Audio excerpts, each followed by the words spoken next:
This week, hundreds of world's leaders mostly flew in out of Glasgow to attend the Cop26 climate summit. Earlier today, thousands of protesters marched through the city and others to demand more action on climate change.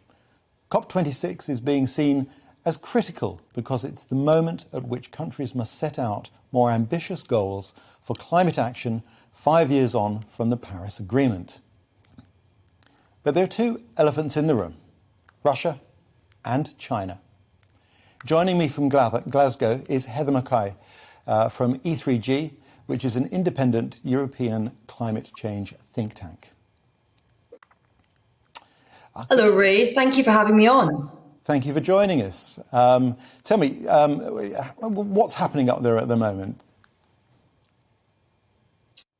I mean, it's a flurry of activity up here at the moment, which is nice for me on two fronts, given that I work in climate change and also I'm from this neck of the woods.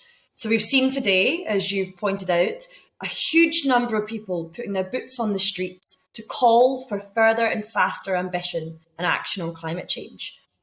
In accompaniment to this, we've seen over, I think, 50,000 people come to the SEC Centre in Glasgow to put the hours in up until 2 a.m. every single night to try and move the dial on climate action as well. Now, China has sent some delegates to COP26, but what is their actual commitment? So China's committed to achieve peak emissions by 2030 and net zero by 2060. And I think we shouldn't underestimate how significant it is for China to have come out and made that announcement earlier in the year. Yes, there are issues, and yes, we still need to work them out. But I think what's evident is global leaders are waking up and smelling the coffee on climate change. They know they have to act because their people want them to. But Russia hasn't sent any delegates. At some point, the world and Russia have got to talk about these issues. Yes, they do. And again, that is a disappointment, but it doesn't at all negate the value of COP26 this year. I think that we need to remember, as you said in your intro, the particular moment that Glasgow holds in the global climate conversation as the stocktake COP.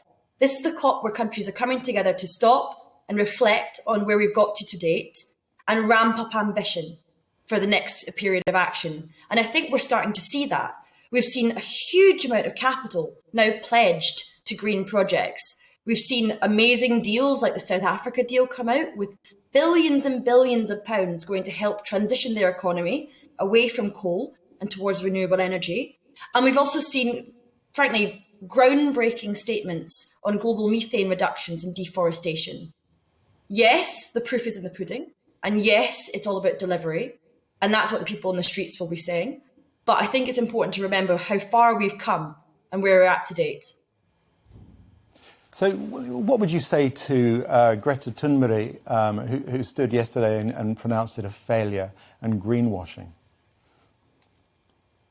I would say that her anger and the anger of activists and young people around the world is justified. They should be angry because their future is the one that's at stake. And it's appalling that we haven't acted more swiftly and more decisively on climate to date. However, I would say that COP26 is not a failure. COP26 has focused global attention on one of the biggest crises of our time. And I think, as I've just outlined, we've seen a number of successes come out of this COP. I do think, however, that the next phase is delivery and building trust. If we don't build trust, then we're going to continue to see anger on the streets. So governments really have to listen to what people are saying. So one of my worries is that, of course, there's been so much coverage this week that the general public watching may be suffering from COP26 exhaustion. What should they take away from what has been achieved so far? So I think there's a number of amazing announcements that have come out from COP, including the deforestation pledge and the methane pledge by global governments across the world. But what I really want people to take away is it's important to use your voice and speak up. We need to be speaking about climate change, and we need to be using our money, using our investments, and using our votes to show governments that we we mean business on our calls for climate action. I find the whole thing fascinating. What do you think it's going to mean for the average householder, though? What will it cost for them to go green? Do you have any ideas on that? So I was listening into your conversation previously with a bit of interest. I think that it's really important we move away from the cost narrative towards the investment narrative. Yes, governments and taxpayers are going to have to invest up front in new forms of energy, new forms of transportation, and new forms of buildings. But what that's going to result in is a greener, safer world, warmer homes, cheaper bills that aren't volatile and reliant on gas prices, which are going to continue to rise.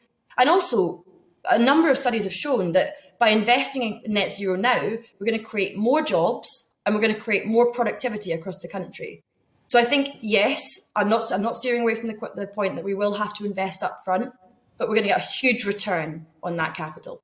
I can see that there'll be a return and that we need to invest in technology in the long term. What concerns me is that people may be taxed into making decisions on technology that isn't yet ready to deliver what we need from it. New forms of heating that perhaps don't warm houses sufficiently, electric cars when there isn't an infrastructure yet to actually supply sufficient electricity to charge those cars. And then we have the hidden cost. Where does that electricity come from? Mm-hmm. So I actually think that a number of studies have come out and shown, one I could point to recently is that investing in very straightforward products like warmer homes and energy efficiency will actually save households money in the long runs on their bill. I would say that actually 50% of our emissions reductions can also come from technology that exists today and is proven to work. So we need to be scaling those up and installing those pieces of technology now. On the innovation front, yes, you're right, it's a complicated picture. But I think that as long as we have this overarching mission of investing in green and moving away from fossil fuels, the private sector and investors and business can play their role with clear policy signals and public support, public investment support, to try and innovate and bring us new products that actually will work to deliver net zero across a variety of sectors in the UK. I hear you. I'm still worried that it's actually going to take money from the pocket of the average householder. And my ultimate concern is that if that is too big a price, we may actually lose the support of the very people we need the support of most. It's really important that we hold these two ideas in our head, that in order to achieve a climate safe world, it has to be a world that's fair and inclusive too. And so it's really important, I completely agree, that when we think about the world of tomorrow, we think about how that impacts the poorest and most vulnerable across the world, in our country and other countries too. However, I do think that those households will benefit in the long run. It won't cost them, it'll be a benefit. And again, that's through things like warmer homes and cheaper bills. I wonder how we're going to manage to actually bring the average person along with us on this journey. Yes, I also wanted to bring up the point that was quite rightly raised about hypocrisy not helping. We need to see those in power, those making decisions on climate change, actually walking the talk themselves on climate action too. And I think that that's incredibly important if we are to maintain trust and maintain support for net zero. However, I think it's not too much in risk in actual fact, given that we see that young people across the world are increasingly demanding that the companies that they go and work for are green and sustainable. The data is showing up in the polls as well across many countries in the world. And people are clever. People can see the impacts of climate change on their doorstep. I'm a Scottish person, and I have to say I've been suffering from the slightly increased temperatures up here over the last year. So if you want to save the Scottish, I think you have to act on climate change. How important do you think it was that President Biden attended?